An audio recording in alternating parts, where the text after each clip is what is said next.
دوستان توی فرانسه وزارت بهداشت برای ترویج فساد و روابط جنسی اومده گفته واکسن گارداسیل که قیمتش حدود 120 یورو از 11 سالگی رایگانه.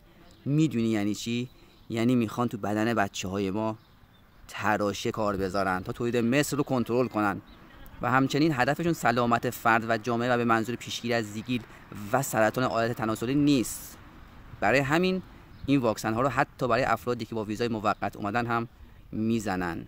وزارت بهداشت گفته کار ما تضمین سلامت در جامعه نیست، بلکه کار ما دخالت در روابطه. توی فرانسه واکسن میزنن که بعدا مشکلی پیش نیاد. توی ایران صبر میکنن ببینن طرف کی سرطان گرفت، بعد با نگاهی عمیق میگن حتما قسمت بوده. خلاصه این ور دنیا بدن یه چیزیه که باید سالم نگهش داشت، ولی توی ایران بدن یه چیزیه که باید کاور بشه، مثل مبل تو خونه خیلی ها.